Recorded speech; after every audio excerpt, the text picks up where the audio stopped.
Hey guys, and welcome to this video on some other ways to graph lines. So here we go. Alright, so let's start by graphing all of the solutions to 3x plus 5y equals 30. And so I'm going to let you put this into slope-intercept form and graph it. So why don't you pause the video and do that, and we will reconvene afterwards.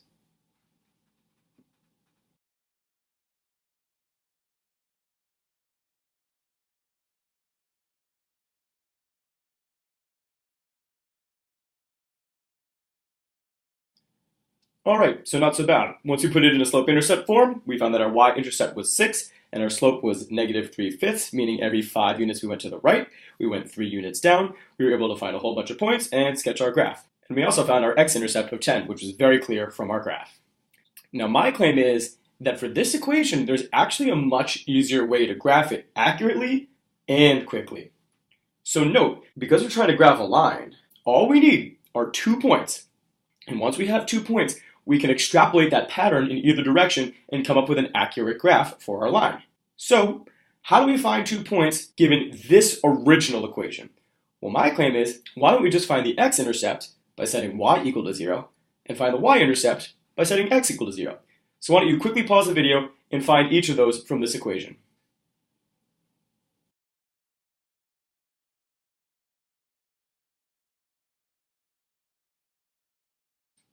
So now that we've got our x-intercept and our y-intercept, that's all the 2 points that we need to know what our graph is going to look like. Let's connect them and extend our line in both directions.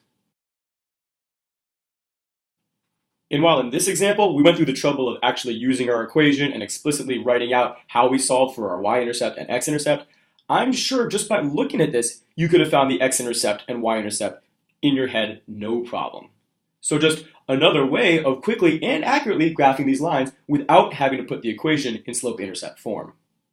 Alright, let's practice by graphing all the solutions to 5h plus 2k plus 20 equals 0, and in this one we're going to let h be the dependent variable, and all the solutions to negative 5x equals 40 minus 8y. And let's graph these solutions just by finding the intercepts, finding the difference between them, and extrapolating to create our graph. And when you're done, we might as well put both of these equations into slope-intercept form just to make sure we did everything correctly.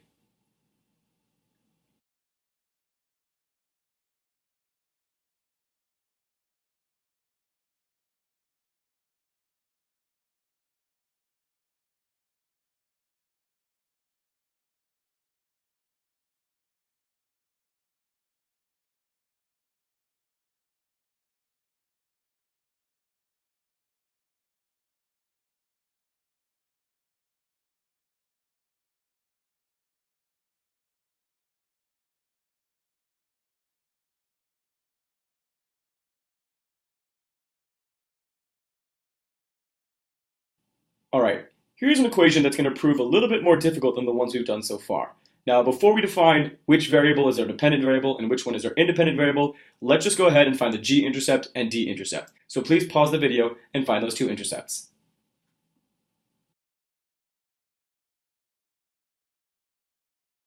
So in this case, we found that our g-intercept was 3, that's nice, but our d-intercept was negative 9/4, or as a mixed number, negative 2 1/4. Now, I'm sure we could do a pretty good job eyeballing that on our graph, but in general, we want to try to graph as accurately a graph as possible, and so eyeballing just isn't part of the equation. Now, why is it that this equation didn't have 2 nice intercepts, but all of the other equations we did so far did have 2 nice intercepts? Note, in all of the other equations, all the coefficients were all factors of the constant in the equation. 3 and 5 were factors of 30. 3 and 2 were factors of 6. 5 and 2 were factors of 20. 5 and 8 were factors of 40. But in this one, 3 is a factor of 9, that's why we had a nice g-intercept, but 4 is not a factor of 9, and that's why we got a d-intercept that wasn't so nice. In general, using the intercepts method to graph a linear function will work best when both of the coefficients on the variables are factors of the constant in the equation. So it looks like we're going to have to graph this using the slope-intercept form.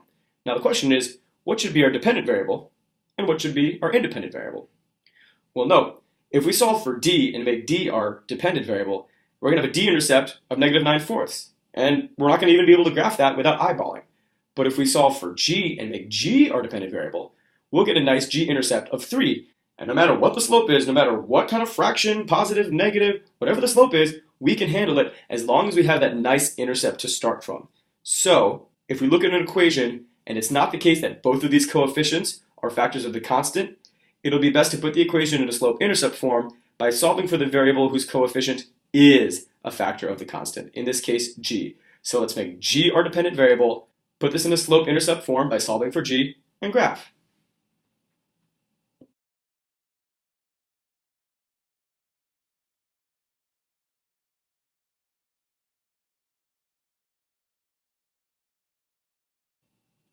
All right, so in this case, we had to put the equation in a slope-intercept form. Now note, before we found a d-intercept of negative 9/4, about negative 2 1/4, and when we zoom in on our graph, that's absolutely confirmed. All right, two more last examples of some kind of tricky looking equations for us to graph. Now they're both definitely going to be lines because they satisfy all of the requirements for an equation to have a graph that's a line. But what are they going to look like? So let's think about the equation y equals 6. Now, there's no x in that equation at all. Now, if we wanted to, we could consider this y equals 6 plus 0x, and that might help us out. Now, it's clear that if x were 0, y would be 6. So our y-intercept is definitely 6. But what about our x-intercept? Remember, the x-intercept happens when y is 0. But y is equal to 6. Y can never be 0. It's always 6. So what does that mean? If we have a line that, of course, goes on and on forever and ever in both directions, but it never hits the x-axis, that means it has to be parallel to the x-axis. And so the graph for the equation y equals 6 is going to be a line parallel to the x-axis going through the point 0, 6, because that's our y-intercept. And in fact, whenever we have an equation of the form dependent variable equals a constant, just some number, then it's going to be a horizontal line. And of course, the slope of a horizontal line will always be 0. And here are some examples of these horizontal lines. All right, last one. Let's graph all the solutions to the equation x equals negative 3. Now in this equation, we don't have any y's. Well, at least I'm sure we can agree that the x-intercept is going to have to be negative 3. But what about the y-intercept?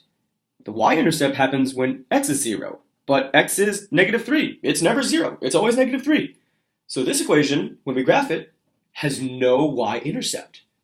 And so if this line, which goes on and on forever and ever in both directions, never intersects the y-axis, that means this line has got to be parallel to the y-axis.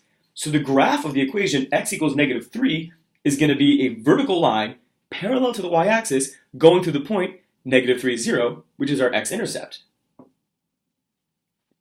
And in general, whenever we have an equation of the form independent variable equals a constant with no variables, just a number, that graph is going to be a vertical line. And the slope of a vertical line, many people are tempted to say that the slope of a vertical line is infinitely large, but in fact, we say that the slope of a vertical line is undefined. That's it for this video, guys. I hope you found it helpful, and I hope you enjoyed.